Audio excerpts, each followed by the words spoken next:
जय जिनेन्द्र। निज स्वरूप को परम रस जामे भर्यो अपार, वंदो परमानंदमय समय सार अविकार।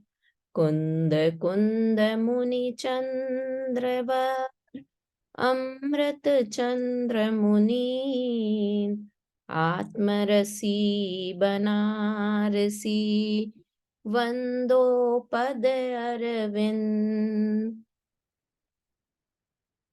पंडित बनारसी दास जी कृत नाटक समय सार ग्रंथ के सर्व विशुद्धि द्वार अधिकार पर हम चर्चा कर रहे हैं। उसमें अभी तक हमने ये पढ़ा कि जैन धर्म शादवादी है, एकांतवादी नहीं है। और शादवादी है इसलिए आत्मा पूर्ण अकर्ता भी नहीं है और पूरी तरह से कर्ता भी नहीं है। परद्रव्य का तो कर्ता बिल्कुल भी नहीं है, किंतु मतलब द्रव्य कर्म और नौ कर्म का तो कर्ता तीनों काल में नहीं है, और भाव कर्म का कर्ता भी कथनचित है ना। और कर्ता किसका है कि अपने ज्ञायक परिणामों का कर्ता तो है, और भाव कर्म का कर्ता भी कथनचित है। इसमें भी शादवाद लगेगा, दो जगह शादवाद हो गया। एक तो कर्ता भी है और अकर्ता भी है। कर्ता किसका है कि भाव कर्मों का कर्ता है, और अपने निस्वभाव का कर्ता है ना कर्ता में। और अकर्ता किसका है कि द्रव्य कर्म और नौ कर्म का पूरी तरह से अकर्ता है। अब दूसरा शादवाद लगाएंगे कि कर्ता जब भाव कर्मों का करता है, उसमें भी कथनचित लगाएंगे कि ज्ञान दशा में तो कर्ता नहीं है, किंतु अज्ञान दशा में भाव कर्मों का करता है। सुनीता आंटी, दो जगह लगाया शादवाद, समझ में आया ना। दो जगह शादवाद लगाया, एक तो कर्ता अकर्ता में भी, और कर्ता में भी कि भाव कर्मों का कर्ता भी अज्ञान दशा में है, किंतु ज्ञान दशा में भाव कर्मों का मोह राग द्वेष का भी कर्ता आत्मा नहीं है।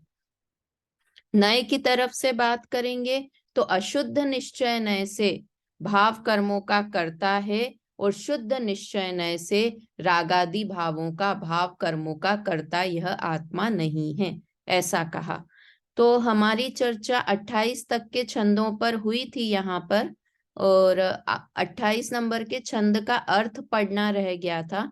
वो अर्थ पढ़ते हैं और हम आगे की बात शुरू करते हैं। मम्मी पढ़ो अर्थ इसका। जिस प्रकार सांख्य मती कहते हैं कि आत्मा अकर्ता है, किसी भी हालत में कभी कर्ता नहीं हो सकता, जैन मती भी अपने गुरु के मुख से एक नए का कथन सुनकर इसी प्रकार मानते हैं। पर इस एक भी अभी ही छोड़ दो। सत्यार्थ बात यह है कि जब तक अज्ञान है तब तक ही जीव कर्म का करता है। सम्यक ज्ञान की सब हालतों में सदैव अकर्ता कहा है। जिसके हृदय में जब से ज्ञायक स्वभाव प्रकट हुआ है, वह तभी से जगत के जंजाल से निराला हुआ, अर्थात मोक्ष के सन्मुख हुआ है। हाँ, है ना।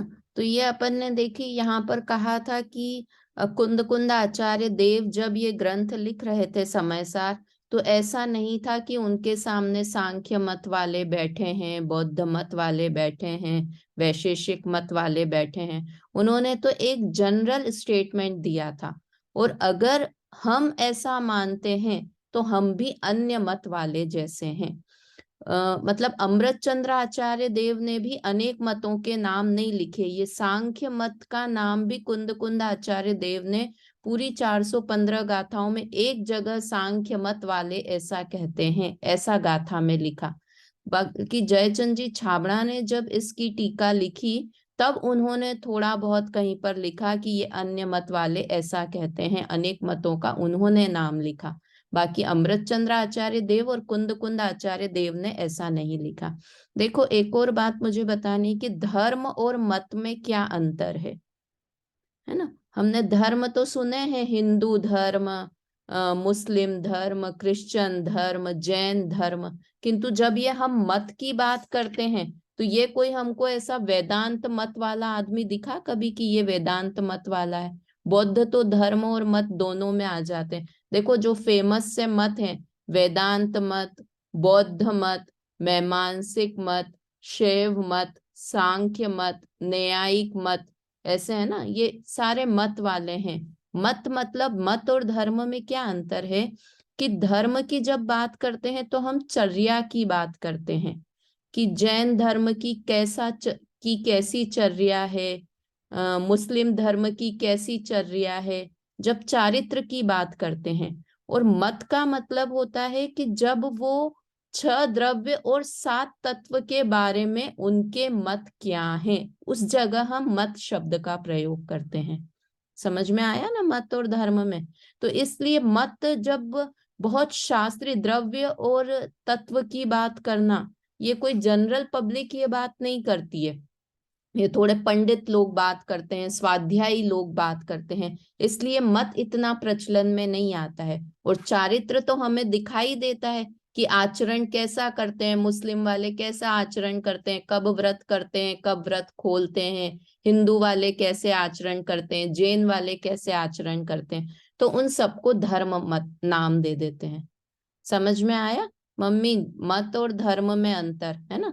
तो मत में जब भी हम बात करेंगे कि द्रव्य के बारे में वो क्या बोलते हैं, जीव द्रव्य के बारे में वो क्या सोचते हैं, जीव तत्व के बारे में वो क्या सोचते हैं, पुद्गल द्रव्य के बारे में उनका क्या मत है, तो मत की बात आती है।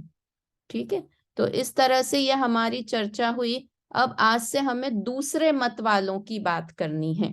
दूसरा मत यहाँ पर लिया बौद्ध मत। सारे मत की बात नहीं करेंगे, किंतु ये कर्ता कर्म अधिकार जैसा चल रहा है ना, तो पहले वाले जो अभी सांख्य उसकी बात की इन्होंने, सांख्य मत की बात की, तो उसमें तो कर्ता स्वभाव के बारे में बताया कि वो कैसा कर्ता मानते हैं सांख्य वाले। बिल्कुल पूरी तरह से अकर्ता मान लेते हैं कि वो भाव कर्म का कर्ता है ही नहीं, जीव ऐसा मानते हैं। अब यहाँ पर बौद्ध की बात बता रहे हैं, तो बौद्ध वाले आत्मा को भोगता नहीं मानते हैं, है ना। वहां पर एक एक मत का निराकरण किया, एक हमारी बुद्धिमान उल्टी मान्यता का निराकरण किया, और यहाँ पर अब बौद्ध मत वाले कैसा विचार करते हैं करके हमारी दूसरी जो मिथ्या मान्यता, मिथ्या दृष्टि जीवों में है, उसकी बात यहाँ से कर रहे हैं। सांख्य वाले की समझ में आई थी सुशीला आंटी? सांख्य मत वाले का क्या मत था कि आत्मा करता है ही नहीं, भाव कर्म आत्मा करता ही नहीं है। तो उसके इस एकांत पक्ष का निराकरण ये 28 नंबर के छंदों में किया, जो हम ऊपर पढ़ के आए हैं। अब यहाँ से बौद्ध मत वाले जो मानते हैं कि आत्मा भोगता है ही नहीं, उस बात का निराकरण कर रहे हैं। वहां करता नहीं है उस बात का, कि सर्वथा अकर्ता है ऐसा नहीं है ऊपर के छंद में, और यहाँ पर सर्वथा अभोक्ता है ऐसी बात को निराकरण कर रहे हैं। ठीक है, छंद बोलते हैं अपन बौद्ध मत वाले। पहले प्रश्न लिखा बौद्ध मत वालों का 2 छंदों में, एक तरह से ये प्रश्न है, बोलते हैं दोहा है। बौद्ध छिनकवादी कहे, छिन भंगुर तन माहे, प्रथम समय जो जीव है, जीव है द्वितीय समय द्वितीय सो नाहि। ताते मेरे मत विशेष, करे कर्म तो जो कोई, तो ना भोग सोना भोग सर्वथा, विसर्वता और भोगता हो। होए। देखो बौद्ध छिनवादी कहे, बौद्ध का नाम ही है क्षणिकवादी। छिनवादी मतलब क्षणिकवादी धर्म उन्हें कहते हैं। जैसे जैन धर्म की निशान है शादवादी, जैन धर्म को एक शब्द में बोलना है तो उसे कहेंगे शादवादी धर्म। ऐसे ही बौद्ध को एक शब्द में बोलते हैं तो क्षणिकवादी धर्म, क्षणिकवादी हैं बौद्ध, है ना। तो बौद्ध जो कि क्षणिकवादी हैं, वो क्या कहते हैं, छिन भंगुर तन माही, कि ये शरीर तो क्षण भंगुर है। हम भी मानते हैं कि शरीर क्षण भंगुर है। प्रथम समय जो जीव है, द्वितीय समय सो नाही।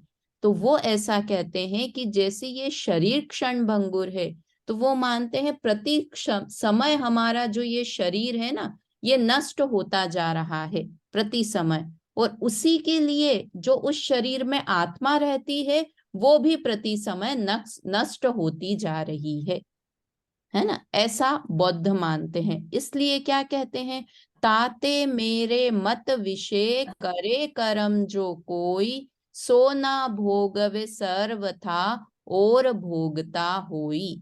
इसलिए बौद्ध वाले कहते हैं कि मेरे मत में ऐसा मानना है कि करने वाला कोई और आत्मा था और भोगने वाला कोई और आत्मा है। कैसा, कि जो करने वाला था वो तो एक समय में नष्ट हो गया, जैसे शरीर एक समय में नष्ट हो जाता है वैसे ही आत्मा भी नष्ट हो जाता है। तो मैंने अभी पाप किया, तो पाप भोगने का जब समय आएगा अगले समय में ही भोगा वो, तो वो कोई और व्यक्ति भोगेगा। ऐसा बौद्ध वाले मानते हैं, क्षणिकवादी मानते हैं ऐसा, है ना। समझ में आया क्या मत है उनका। हाँ, जैसे शरीर क्षण भंगुर है वैसे ही आत्मा भी क्षण भंगुर है, प्रति समय नष्ट होती रहती है। इसलिए करने वाला एक समय में कोई और था और उसके बाद उसका फल अगर नीच गति हुई, कोई भी गति हुई, तो उसका भोगने वाला कोई और जीव होगा, मैं उसका भोगने वाला नहीं हूं, ऐसा मानते हैं। चलिए अभी प्रश्न पढ़ते हैं, इसका अर्थ पढ़िए, आरती जी पढ़िए इसका अर्थ। क्षणिक आदि बौद्ध मत वाले कहते हैं कि जीव शरीर में क्षण भर रहता है, सदैव नहीं रहता है। प्रथम समय में जो जीव है वह दूसरे समय में नहीं रहता। इससे मेरे विचार में जो कर्म करता है वह किसी हालात में भी भोगता नहीं हो सकता, भोगने वाला और ही होता है। हाँ, है ना। पहले सांख्य मत वाले का था करने वाला आत्मा नहीं है, भाव कर्मों को करने वाला आत्मा नहीं है, ऐसा सांख्य मत वाला कहता था। बौद्ध मत वाला कह रहा है कि भोगने वाला आत्मा नहीं है। भोगने वाला मतलब भोगता किस चीज का होता है, करना मतलब राग द्वेष के परिणाम करना, और भोगना मतलब उसका फल भोगना, सुख दुख भोगना, आकुलता भोगना, कुगति भोगना, जो भी गति हुई है ना, वो सब भोगना, वो सब भोगने वाला कोई और है, ऐसा बौद्ध मत वाले कहते हैं। अब उसको समझाने के लिए अभी अपन नहीं बताते हैं, यहाँ पे बनारसी दास जी खुद ही समझा रहे हैं और दृष्टांत दे के समझा रहे हैं बहुत अच्छे से। बौद्ध मत वालों का एकांत विचार दूर करने को दृष्टांत द्वारा समझाते हैं। बहुत अच्छा सा दृष्टांत दिया है, तो पढ़ते हैं इसको दृष्टांत को। 4 छंद यहाँ पर देंगे, पढ़ते हैं। यह एकांत मिथ्यात्व पक्ष दूर करन के काज, चिद विलास चिद विलास अविचल कथा, अविचल कथा भाषे श्री जिन श्री राज, बालपना काहू पुरुष पुरुष देखो देखो पुर पुर एक एक कोई, कोई तरुण भय तरुण फिर भय फिर लख्यो, लख्यो कहे नगर कहे यह नगर सोई, सोई, जो जो दूवन में अपन एक में एक थो, थो तो तिनि तो तिन्हीं सुमिरन सुमरन की, होती, और पुरुष को पुरुष के अनुभव अनुभव्यो और न जाने जी, जी। जब जब यह वचन प्रगट सुन्यो, सुन्यो सुन्यो सुन्यो जैन मत सूत, एक तब एकांतवादी पुरुष, पुरुष जैन भयो प्रतिबुद्ध। देखिए क्या लिखा, कि यह एकांत पख दूर करन के काज, यह एकांत मिथ्यात्व पख, ऐसा एकांतवादियों का मिथ्यात्व पख मतलब पक्ष, एकांत पक्ष दूर करने के लिए श्री जिनराज भासे, श्री जिनराज कहते हैं, किसकी कथा कहते हैं, चिद विलास अविचल कथा। चिद विलास तो चैतन्य में विलास करने वाले आत्मा की नित्य कथा कहते हैं। नित्य कथा अर्थात आत्मा अजर अमर है, आत्मा नित्य है। वो कह रहा था ना, क्षणिकवादी था, वो कह रहा था कि आत्मा क्षण क्षण में नष्ट होती है, तो उसे कहते हैं कि आत्मा अनित्य नहीं है, आत्मा नित्य है। अब आत्मा नित्य है ये जैन धर्म ने कहा, इसका मतलब है कि कहीं न कहीं अनित्य भी है। क्या कहा? जैन धर्म शादवाद है। तो जैन धर्म अगर कह रहा है कि आत्मा नित्य है, तो अपने आप ये समझ लेना कि आत्मा कहीं ना कहीं अनित्य भी है। इसी को शादवाद कहते हैं। अगर हमको ये शैली समझ में आ जाए ना, तो हम सारे ग्रंथों का अर्थ, बहुत जो मर्म है, अर्थ तो समझ लेंगे, मर्म हम अच्छे से समझ पाएंगे अगर हम शादवाद शैली को समझने लगेंगे।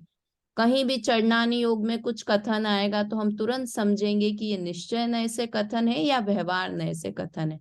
चरणानी योग में कथन आएगा पानी छान कर पियो, तो हमें लगेगा, अगर हम समय सार पढ़े हुए हैं तो लगेगा अरे आत्मा तो पानी पीता ही नहीं है, आत्मा तो किसी जीव को मारता ही नहीं है, तो पानी क्यों छान कर पीना, है ना। तो अगर हम शादवाद को समझेंगे तो हमें समझ में आएगा कि ये व्यवहार नय से कथन कर रहे हैं, ये किसी अपेक्षा से कथन चल रहा है ना। तीनों अनुयोग समझना है, चरणानी योग, करणानी योग और प्रथमानी योग, तो व्यवहार नय समझना जरूरी है। और अगर द्रव्यानी योग समझना है तो निश्चय नय समझना जरूरी है। तो इसलिए यहाँ पर लिखा कि श्री जिनराज अविचल कथा कहते हैं, आत्मा की नित्य कथा को कहते हैं कि आत्मा नित्य है। अब एक उदाहरण द्वारा ये सिद्ध करते हैं कि आत्मा नित्य है। बालपना काहू पुरुष देखो पुर एक कोई।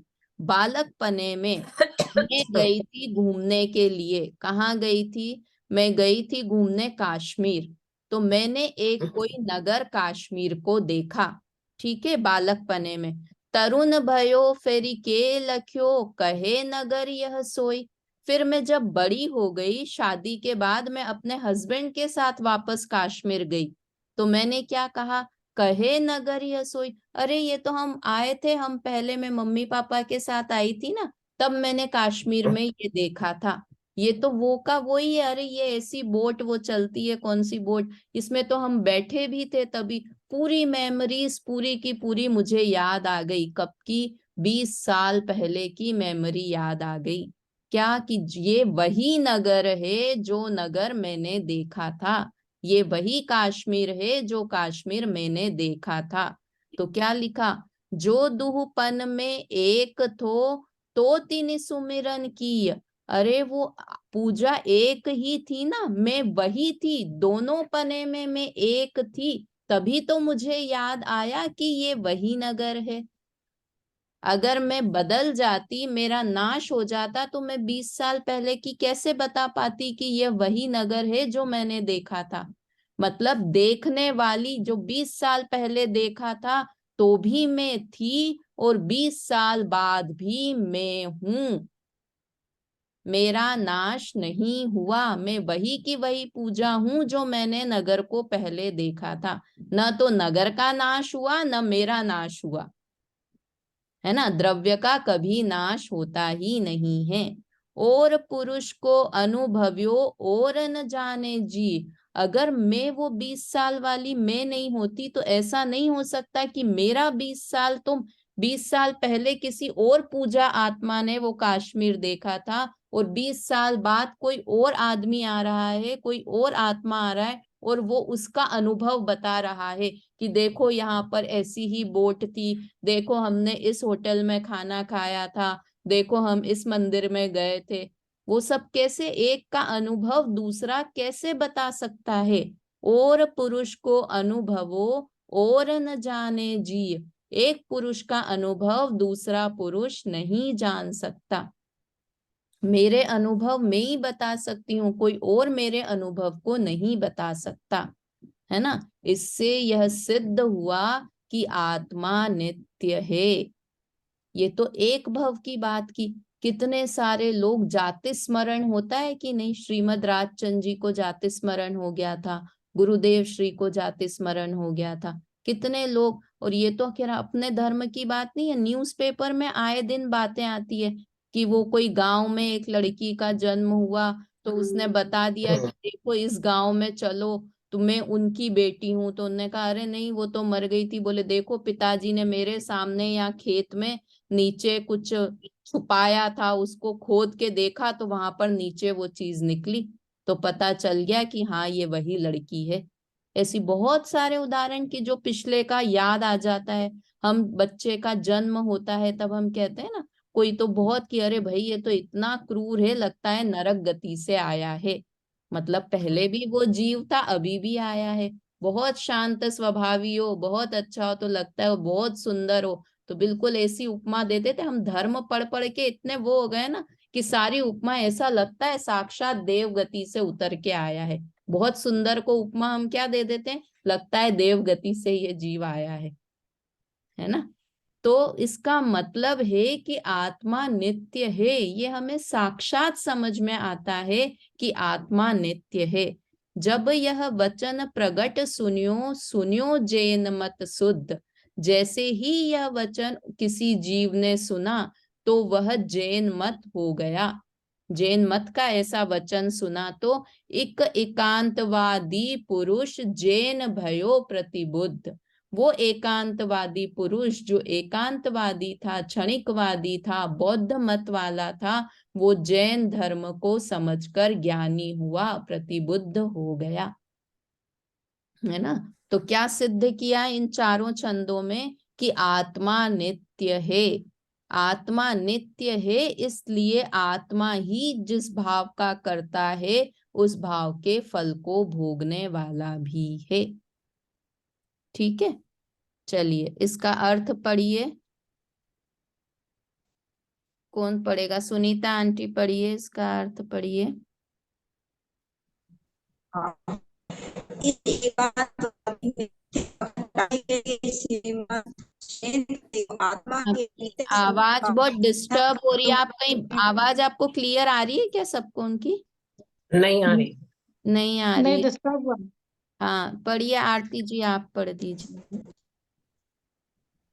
इस एकांतवादी मिथ्या पक्ष हटाने के लिए श्रीमद जिनेन्द्र देव आत्मा के नित्य स्वरूप का कथन करते हुए कहते हैं कि किसी मनुष्य के बालकपन में कोई नगर देखा और फिर कुछ दिनों के बाद जवानी की अवस्था में वही नगर देखा तो कहता है कि यह वही नगर है जो पूर्व में देखा था।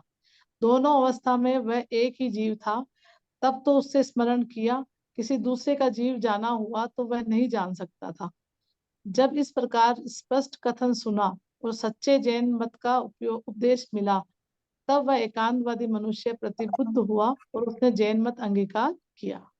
है ना, समझ में आई यहाँ पर किस लॉजिक हाँ, से बात की, है ना। और भाभी से सभी को तो अपन अगले जन्म में अपने को सबको तो ये ज्ञान याद नहीं रहता, किसी किसी को ही होता है ऐसा, हाँ क्यों? हाँ, तो वो जाति स्मरण, ये देखो क्षयोपशम ज्ञान बहुत तरीके का होता है। तो किसी का क्षयोपशम अपने को ही देखते हैं ना, किसी को एक बार पढ़ने में याद होता है, किसी को 2 बार पढ़ने में होता है और किसी किसी को 5 बार पढ़ने के बाद भी याद नहीं होता। तो किसी का क्षयोपशम ज्ञान बहुत तीव्र हो, जैसे श्रीमद राजचंद जी थे ना, वो शतावधानी थे।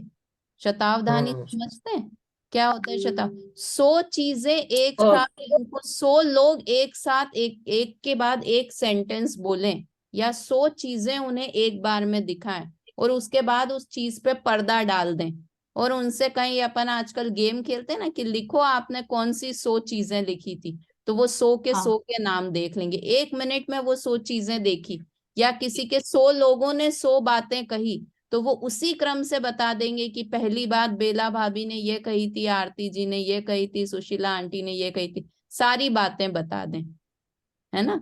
तो मतलब ज्ञान, ये ज्ञान विकसित, तो ऐसे ही क्षयोपशम ज्ञान, किसी का क्षयोपशम ज्ञान ऐसा रहे कि उसे पूर्व भव का भी याद हो जाए, है ना। तो इसलिए वो किसी अनंतमती की कथा आती है ना, अनंतमती की कथा आती है कि उसको 5 नियम दिलाए तो उसको याद आ गया कि मैं पहले वो थी, इनसे ही पढ़ी थी मैं पहले। अच्छा, मेरे को ये नहीं ख्याल में। हाँ, तो अनंतमती की भी ऐसे बहुत सारे जीवों को ऐसी याद, देखो इसका उदाहरण आता है ना अक्लंक निकलंक का। उन्होंने इसके लिए उन्होंने बौद्ध धर्म में पढ़ने के लिए गए थे वो अक्लंक निकलंक, है ना। तो वहां पर गुरुदेव लिख रहे थे बोर्ड पर अस्ति और नास्ति, ऐसा उन्होंने लिखा। फिर वो कुछ शब्द लिखना भूल गए, तो उनको शात शब्द याद नहीं आ रहा था कि शात अस्ति और शात नास्ति, कि जैन धर्म में कुछ तो बोलते हैं, कुछ तो बोलते हैं। तो वो गुरुदेव डिक्शनरी चेक करने के लिए गए, तो पीछे से अक्लंक निकलंक ने बोर्ड पर लिख दिया शात अस्ति शात नास्ति। तो उन्हें डाउट हो गया, किसको? बौद्ध गुरु को, कि कोई न कोई हमारे मठ में जैन मत वाला पढ़ रहा है, वो ही ऐसा शात शब्द का प्रयोग कर सकता है। और फिर उन्होंने अलग अलग तरीके से परीक्षा की और बाद में मतलब पकड़े गए, अक्लंक निकलंक पकड़े गए और निकलंक को मृत्यु दंड भी हुआ। फिर बाद में जब राजा के पास ये गए, जो राजा उस समय के थे, तो राजा और रानी दोनों थे, तो रानी जैन मत वाली थी और राजा बौद्ध मत वाले थे। तो उन दोनों की आपस में बहुत वाद विवाद हुआ और जैन धर्म की फिर विजय हुई। जो बौद्ध गुरु थे वही, और सामने हुए अक्लंक देव। निकलंक देव की तो मृत्यु हो गई थी, अक्लंक देव थे, तो उनके राजा के सामने बहुत वाद विवाद हुई और जैन धर्म की उसके बाद विजय हुई। तो ये अक्लंक निकलंक नाटक के माध्यम से बौद्ध धर्म, बहुत हम लोग जो बौद्ध के बारे में समझ पाए हैं वो यही। तो उन्होंने बहुत सारी चीजें कि आत्मा नित्य है, तो बौद्ध गुरु कहते थे आत्मा नित्य है, तो अक्लंक देव ने सिद्ध किया कि आत्मा नित्य भी है और अनित्य भी है ना। इस तरह की बहुत सारी चर्चाएं अक्लंक निकलंक की हुई। देखो इस छंद में भी और आएगा कि वो ऐसा क्यों मानने लग जाते हैं। इसका देखो हेडिंग कितना अच्छा है, बौद्ध भी जीव द्रव्य को क्षण भंगुर कैसे मान बैठे हैं, इसका कारण बतलाते हैं।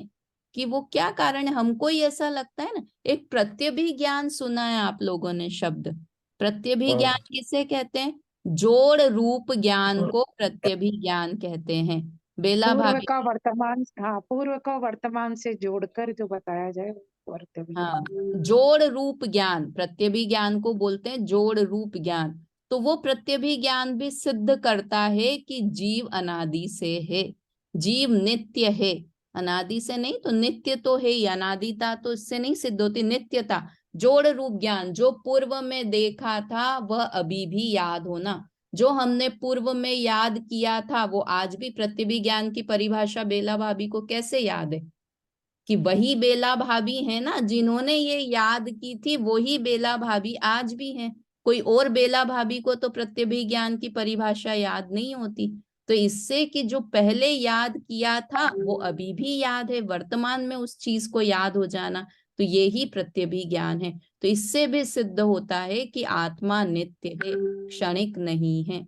देखिए अब यहाँ पर क्या लॉजिक बता रहे हैं कि वो ऐसा क्यों मानने लग गए बौद्ध वाले कि आत्मा क्षणिक है। छंद बोलते हैं एक साथ, एक पर जाए एक समय में विनसी जाए, दूजी पर जाए दूजे समय उपजती है। ताको छल प्रकरी के बुद्ध कहे समय समय नवो जीव उपजे पुरातन क्षति है। ताते माने कर्म को करता है और जी भोगता है और बाकी ये इसकी मति है। पर जो प्रवान को सर्व सादर माने, ऐसे दूर बुद्धि को अबसी दुर्गति है।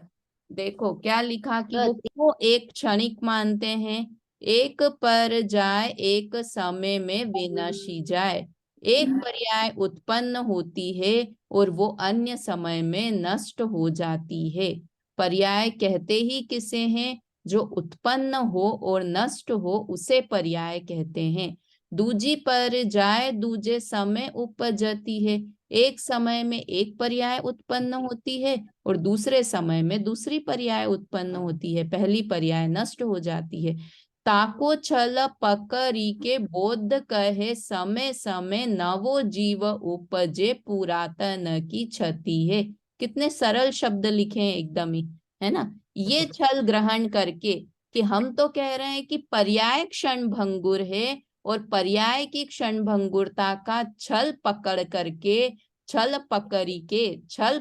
करके बौद्ध क्या कहते हैं कि समय समय पर नया जीव उत्पन्न होता है और पुराने की क्षति होती है ना। जैन धर्म शादवादी है। हम कहते हैं द्रव्य तो स्थिर रहता है और पर्याय पर समय समय में बदलती है। उत्पाद व्यय द्रव्य युक्तम सत, ये तीनों उत्पाद व्यय और द्रव्य तीनों एक ही साथ में एक ही द्रव्य में हैं। तो वो द्रव्य पक्ष को तो भूल कर उत्पाद व्यय पक्ष को ग्रहण करके कहता है कि पर्याय नष्ट होती है वैसे ही द्रव्य भी नष्ट हो जाता है ना। जयचंद जी छाबड़ा की 12 भावना है ना। द्रव्य रूप करि सर्व थिर, पर जय थिर है कौन, द्रव्य दृष्टि आपा लखो, पर जय नहीं करी है ना। तो कितना क्लियर कि द्रव्य दृष्टि आपा है ना। द्रव्य रूप करी सर्वथिर, द्रव्य दृष्टि से देखा जाए तो सभी स्थिर हैं, सभी नित्य हैं, सभी हमेशा रहने वाले हैं। एक द्रव्य का कभी भी नाश नहीं होता है। अगर द्रव्य का नाश होना शुरू हो जाए ना तो थोड़े समय में विश्व खाली हो जाएगा, क्योंकि थोड़े थोड़े समय में आज 5 पेपर में आएगा, आज 5 जीव द्रव्यों का नाश हो गया, आज 5 सोने बदल नष्ट हो गए, आज 5 चांदी नष्ट हो गई। कोई नष्ट नहीं होता, तभी तो इतनी सुचारू रूप से व्यवस्था चल रही है। 5 5 5 करके नष्ट होते जाएं तो एक समय ऐसा होगा कि पूरा विश्व ही नष्ट हो जाएगा। इसलिए द्रव्य का कभी भी नाश नहीं होता और पर्याय कभी भी अविनश्वर नहीं रहती। पर्याय का हमेशा नाश होता ही रहता है। अगर पर्याय का नाश नहीं हो तो क्या हो जाए, जो मूर्ख है वह मूर्ख ही बना रहे। तभी सम्यक दर्शन करके मोक्ष जाए ही नहीं। आटा हमेशा आटा ही बना रहे, रोटी उसकी कभी बने ही नहीं। जो सत्ता तो रहती है उसकी। हाँ, मैं वही सत्ता तो रहती है पर्याय की। वही तो कह रही हूँ, पर्याय की नहीं, वो दूसरी सत्ता, दूसरी पर्याय उत्पन्न हो गई ना। आटे रूप अवस्था नष्ट होके रोटी रूप अवस्था हो गई। हमने जो 10 साल पहले 20 साल पहले सोने का हार लिया था शादी में, जिसकी डिजाइन बहुत बेकार हो गई है, अब हम कभी पहनना नहीं चाहते हैं, तो क्या है, अभी जाके हम उसकी डिजाइन बदलवा सकते हैं, क्योंकि पर्याय नष्ट हो सकती है, होती है, किंतु द्रव्य नष्ट नहीं होता है ना। तो वो क्या करते हैं, एक पक्ष को ग्रहण करके बौद्धमती कि हम पर्याय को नश्वर कहते थे, तो वो पर्याय के साथ साथ जीव को भी क्षणिक मानने लगते हैं। ताते माने कर्म को करता है और जीव भोगता है और वाके हित ऐसी मति है कि वो क्या मानते हैं कि करता तो कोई और जीव है और भोग करने वाला कोई और जीव है। ऐसी मिथ्या मति उनकी हो गई है।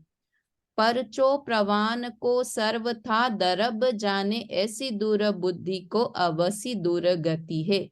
किंतु जो पर्याय को भी, पर्याय प्रवान को सर्वथा, जो पर्याय को ही द्रव्य मान लेते हैं और द्रव्य को भी नष्ट मानने लगते हैं, ऐसी दूर बुद्धि की अवश्य दूर गति है। ऐसी दुर्बुद्धि जीवों की निश्चित ही दुर्गति होती है।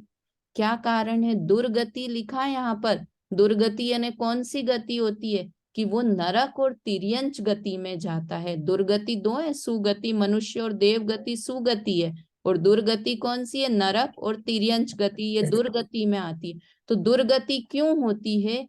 क्योंकि वो ऐसा मानते हैं कि सब कुछ नष्ट होने वाला है। तो वो क्या करते हैं, आराम से मौज मस्ती में रहो।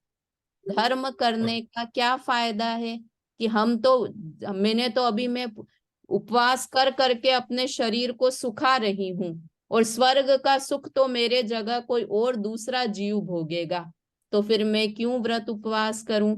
आराम से खाओ पियो और मजे करो। उनके में एक आता है संस्कृत में ऐसा, उनके बौद्धों में कि घृतम पियो और सुख से भोगो, उधार लेकर भी घी पियो। फिर कोई उधार मांगने है कि उधार तो जिसने लिया था वो जीव तो नष्ट हो गया, अब चुकाने वाला कोई और जीव है।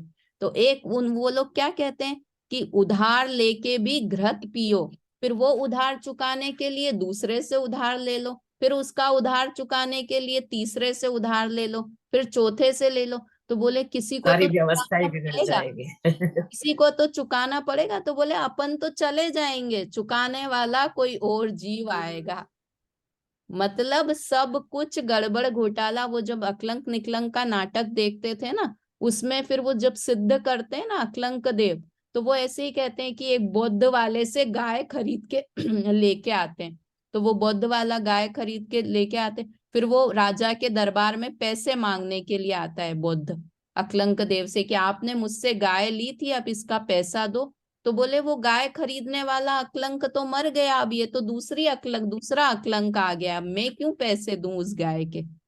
इस तरह से लॉजिकली भी हम दैनिक में भी देखें, लॉजिकली भी सोचें तो जीव अनित्य है, क्षण क्षण में आत्मा नष्ट हो जाती है, ऐसा मानना गलत है। तो क्या मानना है कि द्रव्य रूप करि सर्वथिर परजय थिर है कौन। द्रव्य दृष्टि से सब नित्य है और पर्याय दृष्टि से सब कुछ अनित्य है। इसलिए हम यहाँ कर्ता कर्म वाली बात पढ़ रहे हैं। तो जो करने वाला है वही भोगने वाला भी है। जो मोह राग द्वेष के परिणाम करेगा वही उसके सुख दुख का भी भोगता है। ये बात हमारी यहाँ पर चल रही है। चलिए इसका अर्थ और भावार्थ दोनों पढ़िए। बेला भाभी अर्थ पढ़िए इसका।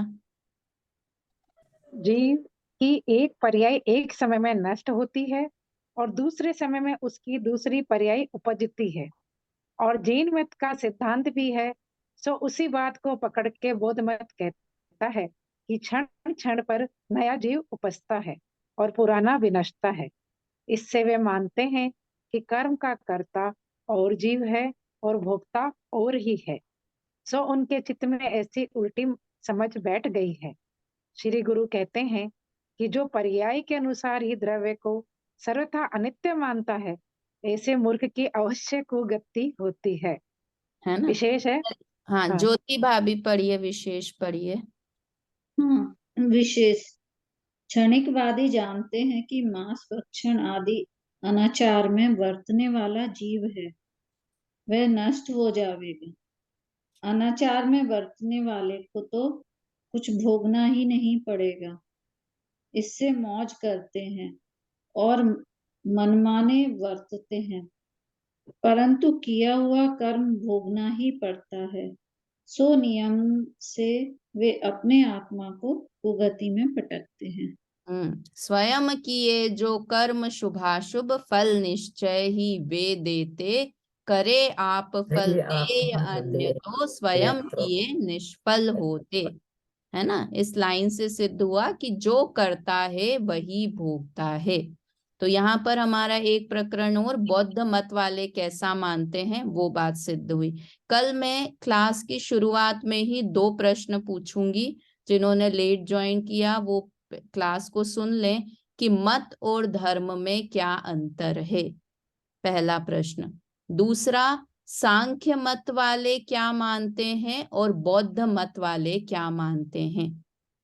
ठीक है, ये 3 प्रश्न में ये कल एक बात पूछ रही थी मैं कि ये सर्वविशुद्ध अधिकार है, तो इसमें ये कर्ता कर्म की बात क्यों ली? हाँ, मैंने ये अपन ने जब सर्व विशुद्ध द्वार शुरू किया था ना आंटी, तब अपन ने बात की थी कि कर्ता कर्म की मान्यता बहुत विस्तार से जीव के अंदर है। तो इसलिए कर्ता कर्म अधिकार का ही विस्तार रूप सर्व विशुद्ध द्वार है।